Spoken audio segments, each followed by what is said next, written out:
Jumlah korban meninggal akibat banjir lahar hujan Marapi terus bertambah.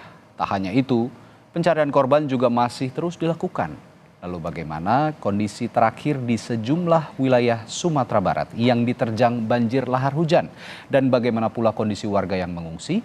Kita akan bahas bersama sejumlah narasumber yang hadir di studio. Ada Kepala Pusat Data Informasi dan Komunikasi Kebencanaan Badan Nasional Penanggulangan Bencana Abdul Muhari. Selamat pagi Pak Muhari. Selamat pagi Mas Randy. Melalui sambungan virtual juga ada Direktur Eksekutif Wahana Lingkungan Hidup Indonesia Walhi Sumatera Barat Wengki Purwanto dan pakar lingkungan hidup dari Universitas Andalas Profesor Isril Berdi. Selamat pagi Pak Isril, Pak Wengki. Selamat pagi Pak Wengki. Selamat pagi. Pagi Prof. Ya, pagi. Ya. Baik, saya ke Pak Muhari dulu. Pak Muhari, kondisi paling akhir sebenarnya laporan dari teman-teman di Sumatera Barat bagaimana Pak Muhari saat ini? Iya, dari laporan yang kita terima dari BPBD Tanah Datar, Kabupaten Agam, Padang Panjang, dan Padang Pariaman, untuk total korban data kita yang per penutupan pencarian kemarin malam itu masih 50 meninggal dunia. 50 meninggal dunia. 50 meninggal dunia, Agam itu 20, kemudian Padang Panjang itu 2 jiwa, Tanah Datar 19, Padang Pariaman 8, dan Kota Padang 1 meninggal. Barusan tadi kita mendengar Bupati Tanah Datar menyebutkan bahwa per pagi ini sudah ditemukan sehingga total korban di Tanah Datar saja itu menjadi 22. Ini memang masih berpotensi akan bertambah karena kita masih punya di Tanah Datar itu 19 jiwa korban hilang. Masih ada 19. Masih ada 19 dan ini masih rata-rata laporan dari warga yang berdomisili di sana. Kita juga harus pertimbangkan bahwa ini adalah akses jalan nasional, bisa saja ada korban yang kebetulan melintas pada saat bencana terjadi. Ini juga menjadi perhatian kita sehingga kita menghimbau bagi warga Sumatera Barat pada umumnya yang merasa tidak mendapat kabar dari anggota keluarga sejak kejadian ini segera melapor ke posko-posko terdekat. Untuk akses jalan sendiri itu masih putus sama sekali, Padang Bukit Tinggi, jadi satu-satunya akses darat yang bisa ditempuh itu lewat Maninjau ke Pariaman, sehingga BNPB saat ini mendeploy 1 unit heli, Mas Heli ya? 1 unit heli yang kita akan manfaatkan untuk operasi evakuasi bagi korban yang membutuhkan pertolongan segera. Dan juga untuk mendistribusi logistik di daerah-daerah yang mungkin saja pada saat ini itu belum bisa terbuka akses daratnya. Jadi kira-kira ini yang akan kita lakukan sehingga benar-benar kita mencoba mengoptimalkan apapun yang bisa, sumber daya yang bisa kita deploy ke Sumatera Barat untuk bisa menjamin warga terdampak ini logistik dasarnya terpenuhi. Sejauh ini kan korbannya sangat banyak begitu ya Pak Muhari, bahkan bertambah dan berpotensi untuk bertambah. Sebenarnya apa sih yang paling menyebabkan dampak destruktif dari kejadian banjir lahar hujan ini atau banjir bandang lah boleh dikatakan, kalau orang Sumatera Barat bilangnya galodo katanya ya. Apa yang paling menyebabkan begitu destruktifnya bencana ini? Ya, sekiranya mungkin kita bisa melihat bahan yang tadi saya sampaikan. Ini kalau kita melihat titik-titik daerah terdampak ini Mas Ri, semuanya itu ada di jalur lahar hujan Marapi. Oh baik. Nah, pertanyaan kita saat ini adalah apakah peta kawasan rawan bencana Marapi ini sudah dipahami oleh pemerintah daerah? Kalau itu sudah, apakah sudah diimplementasikan dalam upaya kesiapsiagaan? Karena pasca Marapi erupsi akhir tahun lalu kita juga tahu pas saat Marapi erupsi ini ada 21 pendaki yang kemudian juga menjadi korban meninggal dunia yang kemudian ternyata tidak mengetahui bahwa ada jarak radius 3 km yang tidak boleh dilalui. 3 km ya? Tidak boleh dilalui. Tidak boleh dilalui. Jangankan sampai ke puncak. 3 km dari puncak saya itu tidak boleh. Nah, kemudian ketika itu dilanggar, maka pasti ketika kita tidak tahu Merapi erupsi, akan sangat sulit untuk menyelamatkan diri pada saat kondisi sudah di puncak. Hal yang sama saat ini, catatan BNPB dalam 2 bulan terakhir saja, Ya. ini sudah 3 kali 3 kali. lahar dingin ini. Oh, lahar dinginnya ya. Sehingga benar-benar kita harus melihat peta kawasan rawan bencana itu sangat banyak saat ini yang kemudian ada pemukiman masyarakat. Ini yang menjadi poin evaluasi kami BNPB nantinya dengan pimpinan daerah. Mas Reni. Oke. Ya, saya ke Pak Wengki. Pak Wengki, Ya. kalau di Sumatera Barat sendiri komunikasinya dengan pemerintah daerah di sana selama ini bagaimana? Karena memang intensitasnya kan cukup tinggi ya untuk Betul. terjadi banjir lahar hujan Marapi ini. Kemarin saya juga berbincang dengan pakar mitigasi bencana geologi Pak Surono, itu mengatakan waspada ini sebenarnya sudah status waspada ini sudah diingatkan terus-menerus oleh ahli, oleh eksternal dari pemerintah. Tapi apakah koordinasi dengan pemerintah selama ini lancar, Pak Wengki? Ya, kami di Walhi sendiri melihatnya bencana di Sumatera Barat ini ada 2 kategori begitu Mas. Satu memang ini murni bencana alam, yang kedua ini bencana ekologis begitu. Nah, bencana ekologis ini dalam arti bahwa memang ada krisis ekologis yang telah terakumulasi dari tahun ke tahun. Ya. Nah, 2 kategori bencana ini mesti kita lihat dan cermati dalam konteks kesiapsiagaan ataupun penanggulangan bencana. Nah, terkait pertanyaan tadi memang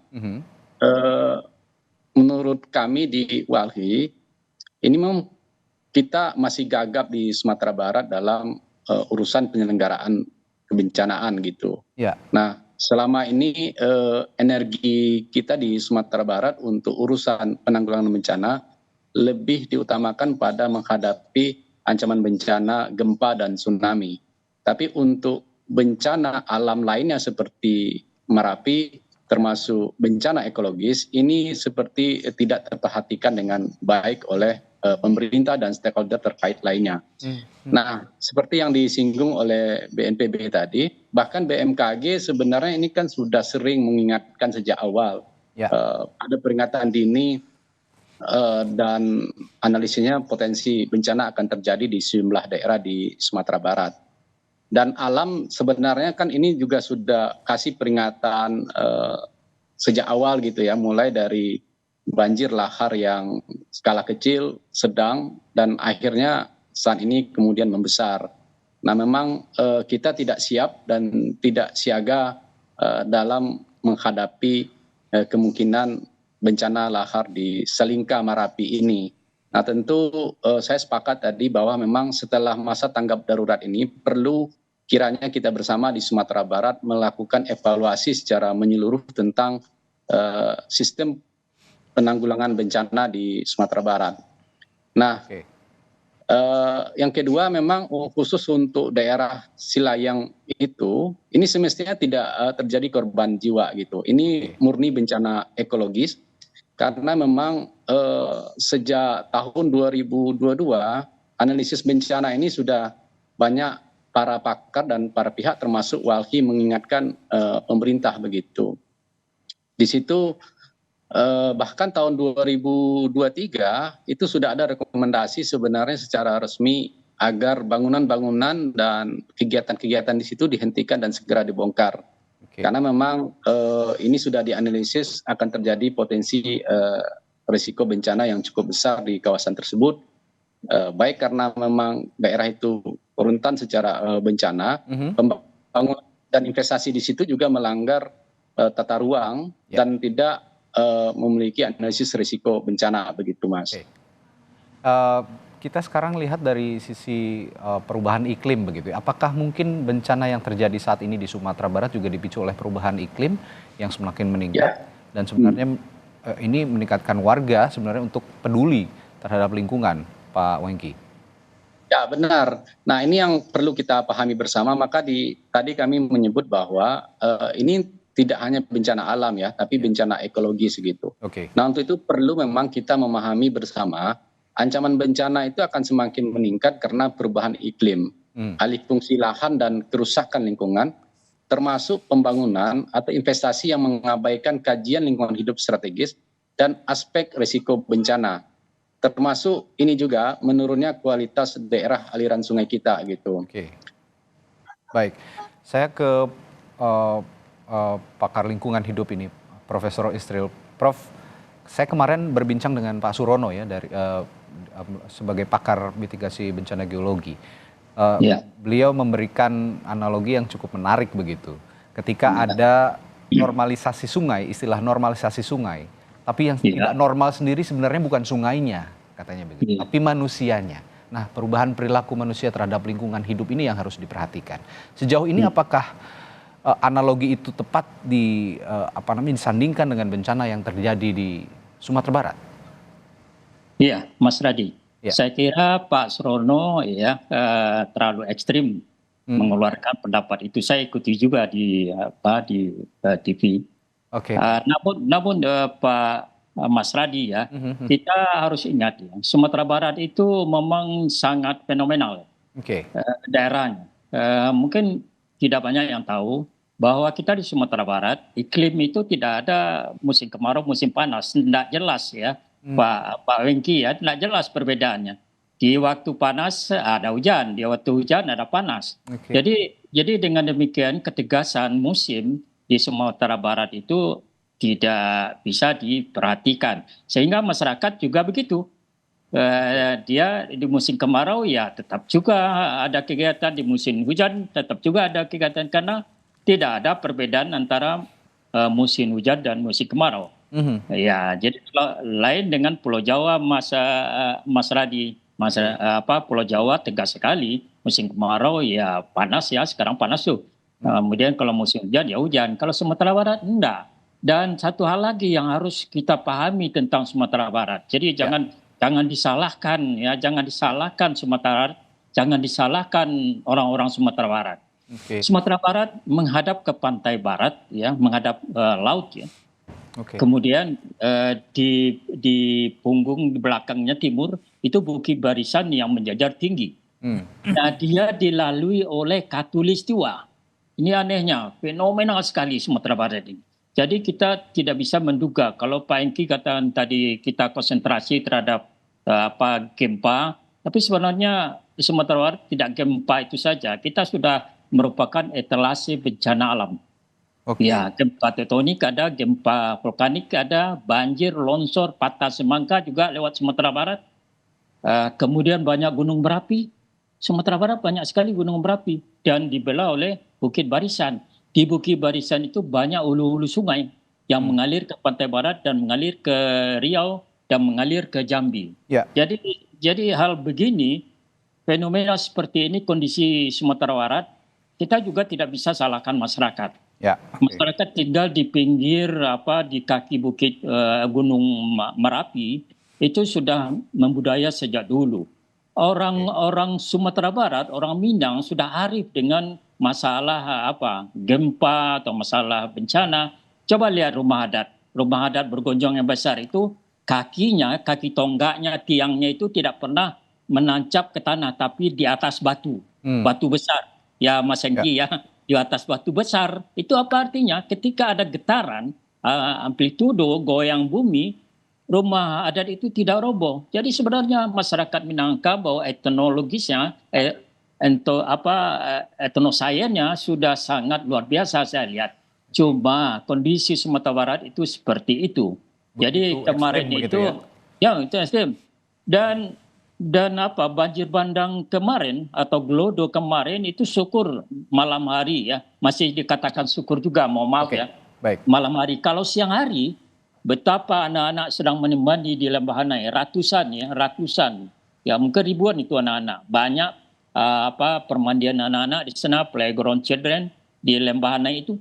Nah, kalau gelodo datang, siapa yang bertanggung jawab? Sementara papanya, mamanya selfie-selfian, duduk di warung minum kopi, anak-anak sedang menemani, syukur kita masih dilindungi. Jadi tidak bisa kita salahkan siapa-siapa dan juga tidak bisa disalahkan alam, Mas Radi. Demikian. Alam tidak bisa disalahkan. Iya. Dan masyarakatnya juga tidak bisa disalahkan. Tidak disalahkan. Ini karena ada faktor ekstrim cuaca yang sangat ekstrim gitu ya, iklim yang sangat ekstrim di Sumatera Barat yang sudah dijelaskan oleh Profesor Isril tadi. Nah, kalau begitu saya tanya ke Pak Muhari, dengan kontur atau penjelasan dari Pak Isril tadi, di samping memang ada fenomena perubahan iklim lah boleh dikatakan tidak hanya di Sumatera Barat, mungkin di seluruh Indonesia bahkan di dunia mungkin kalau kita ngomong berbicara perubahan iklim. Tapi kalau menurut penjelasan Pak Isril, cuaca di Sumatera Barat, iklim di Sumatera Barat itu begitu ekstrim. Nah, saya akan bertanya dalam konteks mitigasi bencana. Kalau begitu, bagaimana yang tepat untuk menanggulangi daerah-daerah dengan wilayah yang ekstrim, yang cuacanya ekstrim, iklimnya ekstrim, seperti di Sumatera Barat menurut penjelasan Pak Isril tadi? Bagaimana Pak Muhari? Iya, ketika kita melakukan evaluasi pasca bencana, satu poin yang paling penting untuk kita pegang bersama adalah kita tidak mencari siapa yang salah, tapi betul. apa yang salah. Sepakat. Sehingga ketika kita tahu apa yang salah, kita bisa membuat cara upaya supaya bencana serupa tidak terjadi di masa depan. Ya. Kemudian saya setuju tadi ketika kita harus melihat ini ada dua jenis bencana sebenarnya. Ada yang lahar hujan Marapi, Galudu, yang kemudian itu yang benar-benar kita mau sampaikan kepada pemerintah daerah bahwa pemukiman-pemukiman yang memang masuk jalur lahar hujan itu, mari sama-sama kita berbicara dengan masyarakat. Kalau mereka berkenan kita relokasi, kalau tidak kita cari caranya apakah kita bangun sabodam seperti di Merapi, lahar-lahar itu kita hambat dengan sabodam sehingga kemungkinan bencana serupa ini bisa kita kurangi. Yang kedua, ini ada yang menarik di halaman pertama harian Kompas hari ini, Mas Hendy, bahwa ini tadi yang disampaikan oleh rekan Walhi dan Pak Prof bahwa BNPB menganalisa tahun 2013 di daerah Lembah Anai ini belum ada yang namanya pemandian itu. Kemudian mulai 2014, 2015 sampai 2024 itu menjamur sekali. Banyak sekali pemandian. Hal yang paling penting untuk kita pahami adalah ketika sungai ini dibatasi ruangnya, jadi ada yang namanya floodplain. Jadi ketika sungai yang seharusnya mungkin aliran airnya pada saat tertentu yang kita lihat biasa itu cuma sedikit. Tapi pada kondisi-kondisi ekstrim, dia membutuhkan ruang untuk meluber. Nah, ketika ruangan luber ini diisi oleh pohon, diisi vegetasi, maka arusnya akan tertahan. Tapi kemudian ketika kita bikin bangunan di situ, kita tembok, maka alur air ini akan semakin sempit. Mas Rendy coba bayangkan kalau kita punya botol. Sempit dan berbelok mungkin, Pak. Benar, kita tuangkan, itu di leher botol itu arusnya akan sangat kencang karena makin sempit. Itulah kemudian yang terjadi ketika pada saat debit ini mencapai puncaknya, itu tidak hanya tebing-tebing pinggir dan struktur bangunan, semua kolam renang itu yang disapu habis. Termasuk tebing jalan saat ini yang putus itu pun, itu karena dihantam oleh aliran kritis sungai yang pada saat itu awalnya dia mempunyai floodplain, daerah luberan. Ini kemudian dibangun sarana-sarana wisata. Ini menjadi kalau kami di BNPB menyampaikan hak atas air itu jangan diambil. Kalau hak air ini kita ambil, pasti dia suatu saat dia akan balas nih. Jadi kita kembalikan hak air ini, ruang bidang mengalirnya supaya kita sendiri bisa menghindari bencana yang mungkin saja dalam hidrologi itu kita mengenal ada periode ulang banjir 1 kali 20 tahun. Ada periode ulang banjir 1 kali 50 tahun. Yang kemudian debit puncaknya itu berbeda-beda. Dan mungkin saja pada saat lalu ini pernah terjadi, tapi karena kondisinya pada saat itu alamnya di sekitar Lembah Anai ini masih bagus, ini tidak terlalu signifikan berdampak pada sarana infrastruktur transportasi yang ada di situ. Ini yang harus kita juga jadi poin kami untuk evaluasi dengan pemerintah daerah. Itu artinya kalau menurut penjelasan yang saya simak dari Anda tadi, Pak Muhari, artinya itulah yang menyebabkan banjir lahar hujan ini akhirnya meluas keluar jalur, keluar trek, begitu kira-kira? Itu salah satu yang berada di Lembah Anai. Kalau di tempat-tempat yang lain, di Tanah Datar, di Agam, Simpang Buki, ini memang pemukiman ini itu berada di jalur lahar dinginnya. Lahar hujan. Kenapa kemudian selama ini kami tinggal di sini tidak ada, karena aktivitas erupsi Merapinya tidak ada yang sebesar akhir tahun lalu. Sehingga sangat banyak bukaan-bukaan baru yang pada saat hujan itu dibawa semua ke bawah. Baik. Setelah jeda nanti akan saya tanyakan juga ke Pak Wengki dari Walhi. Bagaimana Anda atau Walhi di Sumatera Barat melihat peran pemerintah ini dalam melindungi dan melestarikan fungsi lingkungan? Apakah sudah cukup tanggap dalam penanggulangan bencana juga termasuk yang terjadi saat ini? Sesaat lagi akan saya tanyakan ke Walhi Sumatera Barat. Bencana yang terjadi di Sumatera Barat saat ini, di mana ada 4 kabupaten yang terdampak banjir lahar hujan dan menyebabkan banyak korban jiwa. BNPB mencatat hingga tadi malam ya Pak Am ya, ada 50 korban jiwa yang meninggal, dan ini kita tentu sangat prihatin dan sebisa mungkin ke depannya bisa dicegah agar korban jiwa tidak terjadi lagi meskipun ada bencana alam yang terjadi. Tadi saya sempat bertanya ke Pak Wengki dari Walhi di Sumatera Barat, bagaimana Anda melihat peran pemerintah dalam melindungi dan melestarikan fungsi lingkungan dalam hal ini konteks kebencanaan yang saat ini terjadi di Sumatera Barat? Apakah juga sudah cukup tanggap dalam penanggulangan bencananya sejauh ini? Ya, kami melihat bahwa di Sumatera Barat urusan lingkungan ini masih terpinggirkan oleh pemerintah kita gitu. Oke. Yang kedua memang kita masih seperti yang saya sebutkan tadi masih gagap dalam urusan penanggulangan kebencanaan. Yang ketiga ini soal penataan ruang, ini juga belum berbasis pada kajian lingkungan hidup strategis dan analisis risiko bencana. Oke. Nah, contoh yang paling nyata tadi yang juga disinggung oleh Prof dan juga dari BNPB bahwa kawasan Lembah Anai itu ini semestinya ya ini sudah terjadi bencananya gitu ya. Tentu ketika kita evaluasi, saya pikir pemerintah mesti berani secara terbuka mengakui selama ini mereka lalai dan salah begitu. Karena ini betul tadi bahwa ketika evaluasi tentu kita harus jujur begitu ya. Kalau memang pemerintah selama ini salah ya harus diakui kesalahan dan ke depan harus kita perbaiki kesalahan itu agar bencana demi bencana ini yang mesti bisa kita mitigasi sejak awal tidak terjadi lagi gitu. Oke. Nah, kawasan Lembah Anai ini sejak 2022 itu sudah kencang peringatan gitu. Bahkan di situ kan ada 3 status sebenarnya, kawasan konservasi yang kemudian itu ada TWA Megabendung, juga ada di tengahnya areal penggunaan lain dan juga kawasan hutan lindung. Nah, terkait TWA yang lokasi pemandian itu kepada teman-teman di BKSDA itu sudah sering diingatkan, meskipun peruntukannya itu taman wisata alam, tapi dengan pendekatan analisis risiko bencana itu nggak mungkin dijadikan wisata alam pemandian yang mengumpulkan banyak orang di situ. Sama saja kemudian kita menyiapkan kuburan massal gitu. Tapi kemudian ini lengah dan tidak didengar oleh BKSDA. Termasuk juga pembangunan lain, investasi lain di situ. Ini juga sudah sering diingatkan. Selain memang tebingnya itu secara geologi itu rawan, rapuh, di bawahnya itu sungai. Ini kan jalurnya sangat sempit sekali begitu. Bahkan 2023 sudah ada rekomendasi secara teknis agar kawasan itu ditertibkan, dibongkar agar memang tidak ada korban jiwa gitu. Karena ini sudah diprediksi. Ya. Nah, bahkan alam tadi disinggung ya, sungai dia akan mengambil apa yang menjadi haknya, air akan kembali mengambil apa yang menjadi haknya. 2023 itu sudah ada peringatan sedang dari alam sebenarnya. Bahkan mobil hampir hanyut di parkiran. Padahal di awal 2023 itu sudah direkomendasikan bongkar. Ada satu kafe Sakapa itu memang dulu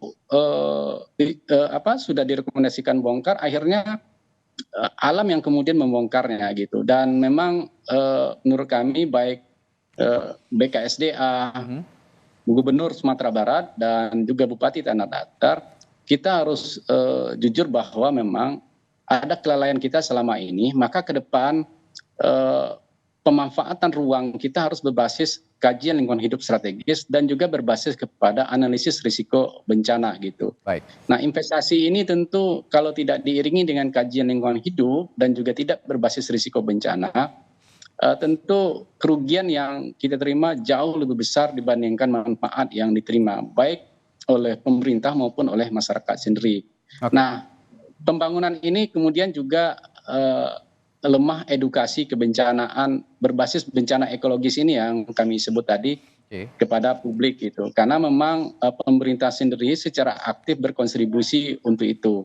Nah tentu ke depan kita juga berharap teman-teman dari BNPB juga konsen dan mengingatkan pemerintah dan stakeholder terkait bahwa pembangunan itu sangat penting berbasiskan analisis risiko bencana gitu. Jadi aspek kebencanaan ini nggak bisa kita lupakan. Di samping memang Sumatera Barat butuh pertumbuhan ekonomi gitu. Ya, analisis kebencanaan perlu dilakukan untuk melakukan pembangunan-pembangunan di Sumatera Barat, itu tadi dari Walhi. Saya ke Profesor Yusril sebagai pakar lingkungan. Tadi Prof, ini tanpa bermaksud untuk saling menyalahkan juga, tadi juga kita bahas bersama bahwa sepakat kita tidak akan saling menyalahkan, baik itu menyalahkan alam ataupun menyalahkan masyarakat begitu ya. Tapi dengan kondisi yang seperti ini, yang tadi juga Profesor sudah sampaikan begitu ya, yang paling tepat untuk secara kultural, secara metodologi kebencanaan begitu, yang paling tepat untuk memitigasi bencana di Sumatera Barat seperti apa? Terutama untuk kasus Gunung Merapi dan banjir lahar hujan ini, Profesor. Ya, Prof. Ya, terima kasih Mas Radi. Ya. Mas Radi. Kita harus lihat dulu landscape atau bentang alam Sumatera Barat. Kita banyak gunung, kalau tak salah lebih dari 70% itu kita punya kelerengan sangat curam sampai curam dan banyak bukit, banyak gunung. Mungkin sekitar 15 atau 10% yang relatif datar ya, terutama di pinggir pantai barat ya, yaitu Kota Padang, Padang Priaman, Agam, Pasaman Barat, dan kemudian pesisir selatan. Nah, hal ini perlu menjadi perhatian kita karena kita sedikit saja intensitas hujan tinggi, maka itu sudah bisa melahirkan dampak banjir. Jadi oleh karena itu ke depannya syukur sekarang pemerintah Sumatera Barat juga daerah lain sedang menyusun RPJP dan RPJM 20 tahunan. Jadi kita sarankan untuk program pembangunan di Sumatera Barat harus berbasis DAS, harus berbasis bencana lingkungan. Nah, dengan demikian saya kira untuk kedepannya kita bisa memitigasi, memperkecil risiko bencana yang terjadi di Sumatera Barat. Nah, menyinggung dengan apa di Lembahanai tadi, saya perlu juga berikan klarifikasi. Lembahanai itu sebenarnya kan cagar alam, ya, cagar alam kemudian juga ada hutan lindung di sebelah sananya. Dan anehnya di tengah-tengah yang kecil itu yang tadi disebut dengan bantaran sungai atau air mengalir di sana itu ada APL, daerah APL ya, areal pengguna lain. Nah, ini boleh dibangun tapi harus seizin pemerintah daerah. Nah, APL itu kita ketahui adalah pemiliknya pemerintah daerah tanda datar. Nah ini, jadi kalau ada bangunan di sana tentu sudah ada izin. Ternyata setelah kita diskusi dengan Walhi dan lain sebagainya, ternyata belum ada izin. Nah ini masalahnya ditarik ulur itu. Sehingga jadi kita alpa dan terjadilah dalam tanda kutip pembiaran. Masyarakat mengatakan itu pembiaran. Jadi sebenarnya itu adalah tarik ulur ya, negosiasi. Jadi akhirnya berlarut-larut, nah terjadilah yang kemarin banjir bandang atau gelodo Sumatera Barat. Syukur saja tidak siang hari libur, hari Sabtu biasanya anak-anak banyak mandi di sana. Kalau tidak hujan pun ada juga yang mandi. Nah, syukur sekali kita alhamdulillah tidak siang hari. Kalau siang hari betapa duka yang mendalam di Sumatera Barat. Nah, ini pembelajaran bagi kita, baik bagi masyarakat maupun pelaku manajemen daerah. Nah, ke depannya kita harus membuat program pembangunan itu berbasis DAS, berbasis daerah bencana alam. Ya, dengan demikian mungkin Sumatera Barat bisa diselamatkan karena Sumatera Barat itu memang beda dengan daerah-daerah lain ya. 70% itu daerahnya sudah merupakan kelerengan curam, sangat curam dan banyak bukit dan banyak pula Gunung Merapi dan ditambah pula dengan Patahan Semangka. Jadi manajemen daerah harus bijaksana melakukan pembangunan dan melakukan peluang ekonomi untuk masyarakat. Demikian, terima kasih. Baik, ya seperti yang saya dengar juga dari pakar mitigasi bencana geologi kemarin, Sumatera Barat itu memang kontur kebencanaannya lengkap begitu ya. untuk Iya, betul. dari Pak gunung Surono. berapi ada, lalu lautnya juga punya potensi untuk terjadi tsunami jika memang ada gempa, Tsunami. dan gempa juga cukup Banjir rob, potensinya, ya banjirop, gempa juga potensinya cukup tinggi, begitu kira-kira. Ya, abrasi pantai. abrasi pantai, ya begitu. Iya. Baik, nah saya akan tampilkan data peta kebencanaan yang terjadi di Sumatera Barat yang menimpa 4 kabupaten di Sumatera Barat dalam konteks bencana lahar hujan dari Gunung Merapi. Ini sambil dijelaskan Pak Muhari, bisa dijelaskan mungkin dari gambar yang kita tampilkan ini. Iya, jadi Mas Randi semoga gambarnya bisa terlihat jelas bagi pemirsa Kompas TV ya. Ya.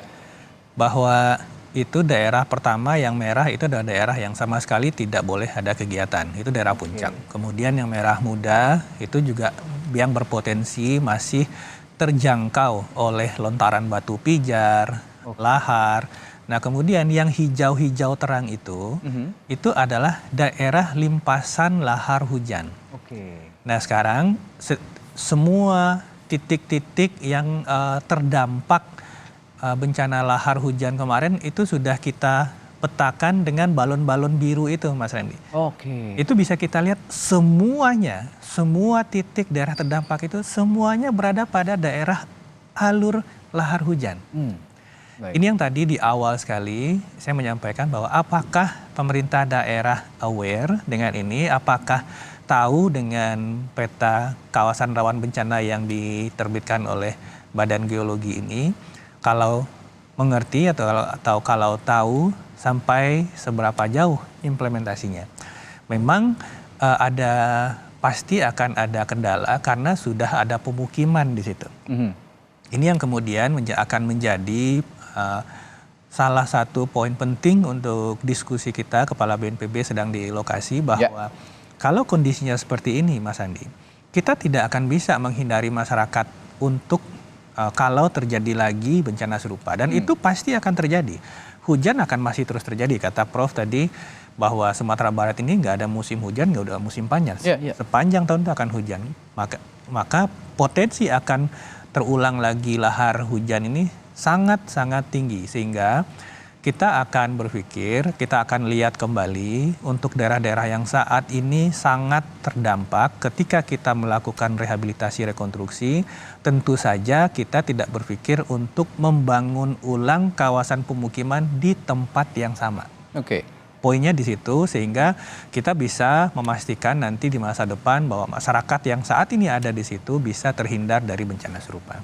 Ya, ini kami tegaskan lagi bahwa peta kebencanaan yang barusan kami tampilkan ini sudah disampaikan kepada pemerintah ya di Sumatera Barat jauh-jauh hari sebelum bencana ini terjadi, karena ya memang bencananya intensitasnya cukup tinggi. Karena tadi dijelaskan oleh Profesor Isril juga iklim di Sumatera Barat agak anomali begitu ya. Kadang di musim panas juga hujan bisa turun begitu. Nah ini yang sama-sama juga harus kita sikapi bahwa peta kebencanaan ini bukan sesuatu yang tidak bisa diimplementasikan, harus diimplementasikan karena sudah dikaji sangat mendalam untuk menghindari potensi dampak destruktif yang disebabkan oleh bencana. Nah saya juga ingin menanyakan soal kondisi pengungsian Pak Muhari. Ini sebelum saya tutup perbincangan kita pagi hari ini. Untuk warga yang mengungsi, pendistribusian bantuan sejauh ini sudah terlancar atau sudah terdistribusikan dengan baik? Iya, tadi malam pukul 10.30 data kami menunjukkan ada 3.396 jiwa mengungsi. Itu di Kabupaten Agam ada 1.159 dan di Tanah Datar 2.039 jiwa.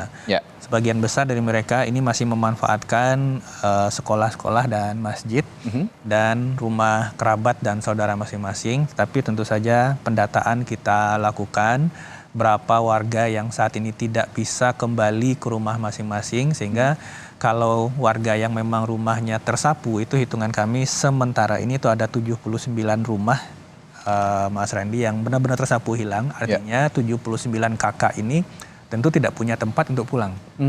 Artinya ini akan butuh waktu cukup lama mereka untuk tinggal di pengungsian. Nah, ini akan ada beberapa skema nantinya, apakah berupa skema dana tunggu hunian, jadi kita memberikan istilahnya mungkin dalam tanda kutip uang kontrak rumah gitu. Setiap kakak. Kami mengharapkan tentu saja Bapak Kepala BNPB saat ini sudah di Sumatera Barat, pasti kita akan meminta pemerintah daerah untuk bisa bergerak cepat. Karena yang namanya data ini pasti dinamis. Tapi tentu saja kita tidak bisa menunggu data ini lengkap dulu semuanya baru kita bergerak. Jadi seberapa bisanya kita sudah memverifikasi by name by address, diverifikasi di SK-kan oleh pemerintah daerah, kita akan langsung melakukan langkah-langkah untuk apakah itu mulai berbicara tentang pembangunan kembali rumah di tempat yang berbeda, atau di satu lahan relokasi khusus bagi warga yang saat ini terdampak. Baik, informasinya juga hari ini Pak Presiden Joko Widodo ya akan berkunjung ke sana ya? Mungkin. Ya, bagaimana Prof? Singkat saja sebelum kami tutup. Sebelum tutup, sebelum terjadinya pemulihan lingkungan, saya sangat usul untuk kita jinakkan ya Gelodo ini, kita jinakkan. Kita jinakkan lahar dingin di musim penghujan ini. Bagaimana caranya? Kita buat cek dam atau waduk retensi di sekitar Gunung Merapi, waduk retensi atau embung-embung, sehingga aliran lahar dingin dan aliran debit air runoff bisa dikendalikan masuk dulu ke waduk-waduk yang kita buat di sekitar kaki Gunung Merapi. Dengan demikian ancaman Galodo mungkin bisa sudah diperkecil. Jadi kita tidak perlu relokasi masyarakat. Saya kira di Sumatera Barat untuk relokasi masyarakat itu susah sekali karena tanah ulayat yang menjadi menyangkut. Oleh karena itu jalan tol di Sumatera Barat sulit untuk dibangun karena melalui jalan tanah ulayat, apalagi relokasi ini. Ini harus menjadi PR pemerintah daerah. Demikian, terima kasih. Nah, inilah yang mengharuskan bahwa kita harus benar-benar bisa duduk bersama karena secara kultural juga harus diperhatikan. Tadi seperti Prof. Isril katakan, dan juga secara metodologi kebencanaan tadi ya Pak Muhari juga perlu diperhatikan. Ada masukan-masukan yang sangat berharga dari para ahli ini yang harus diperhatikan oleh pemerintah setempat agar bencana seperti ini yang periodik dan cukup intensif sepertinya akan terjadi di Gunung Merapi bisa terhindar di kemudian hari. Terima kasih sekali lagi para narasumber saya pagi hari ini. Ada Kepala Pusat Data Informasi dan Komunikasi Kebencanaan Badan Nasional Penanggulangan Bencana Pak Abdul Muhari. Terima kasih Pak Muhari. Lalu juga ada Direktur Eksekutif Wahana Lingkungan Hidup Indonesia Walhi Sumatera Barat Wengki Purwanto dan Pakar Lingkungan Hidup dari Universitas Andalas Profesor Isril Bert. Terima kasih para narasumber. Selamat pagi. Sehat selalu Bapak-bapak.